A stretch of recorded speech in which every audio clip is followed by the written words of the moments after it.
Firefighters are called out to a fire which is raging through the allotments behind Monk Wearmouth Hospital. Fires at allotments aren't unusual, I guess. It's probably just kids mucking about, they suspect, as they're driving over. But inside an old greenhouse, firefighters make a grim discovery.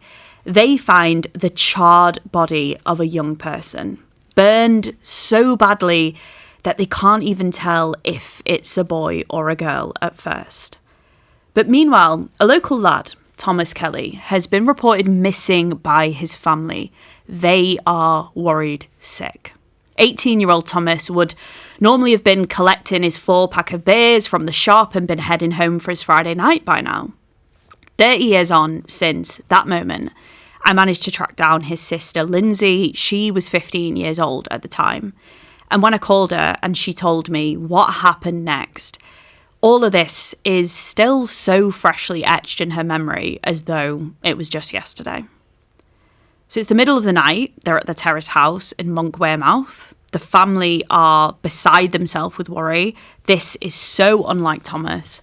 Then they hear a key turning in the door. The heart obviously stops, thinking it must be him. But walking into the house, it's the police with the key in the hand. And they turn around to the family and say, "Oh, we're just testing the key that we found on the body." So that's how the family find out that Thomas is dead, just because the door key fits in the lock. They find out that news exactly like that. Then, fast forward 3 months now, we're on the evening of February the 8th, 1994. Firefighters get a call. It takes them to a derelict house that's on fire. Again, not that unusual, just run of the mill, I guess, right? This house, though, is on Roker Terrace, overlooking Sunderland seafront, a beautiful sandy beach with Roker Pier and the lighthouse at one end, marking the entrance to the River Wear. Once the fire is out, firefighters go into the empty house, except it isn't empty. On the second floor, another horrible surprise awaits them. A boy dead on the floor, lying amongst scattered pieces of furniture and charred curtains. His body has been burned. This boy is only 15. His name is David Hansen, Dave as everyone knew him, a pupil at Monk Wearmouth School. Dave Hansen's funeral takes place a few weeks later. He was a popular lad too. His family and friends sent floral tributes and poignant messages. Among them, there's a card signed by another David, David Grief, a school friend in the same year. He's helped raise money for a wreath. But David, he's not at the funeral. Which I'm guessing, by the way you just said it, is significant. So why not? Is he the killer?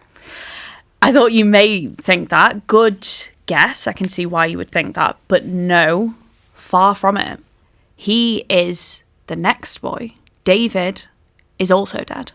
Oh, so he's a victim. So we've got schoolboys who are in the same year and they're dead within days of each other. Yeah.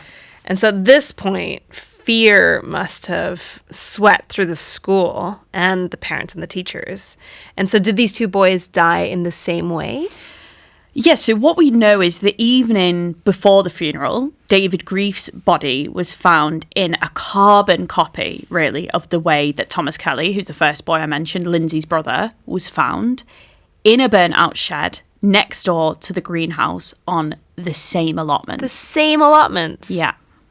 So now we have 3 boys dead in strikingly similar circumstances within what, like half a mile radius of each other? Yeah, about that. And within, what is this, November 1993 to February, yeah. Okay, 1984. So that's a 3-month period. Yeah.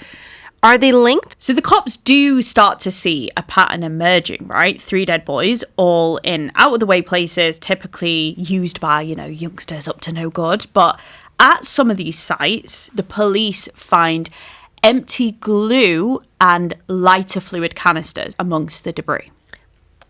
And the police then start talking of a dangerous new glue-sniffing craze from Manchester, which is sweeping and devastating Wearside, where kids set fire to lighter fluid and they inhale the fumes for a bigger high. So it's come from the big city. It's come from Manchester, of course.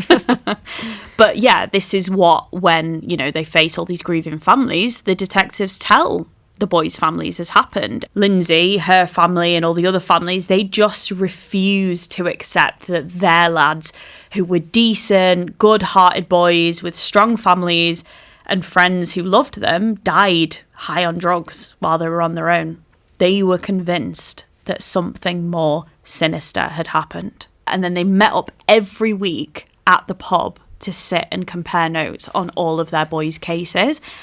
What they knew of their kids just isn't matching up with what the police are telling them. So what do they think happened? And this may sound far-fetched, but they really feel like there is a killer on the loose in Sunderland who's targeting young men, young lads, a serial killer. And so they decide to go public with this. They go to the press, but their theories are dismissed by the police, leaving them feeling, to quote one of the boys' dads, like second-class citizens. In August 1994, the police bring in 2 leading forensic pathologists to review the evidence. And what they find, Julia, turns the entire police investigation on its head.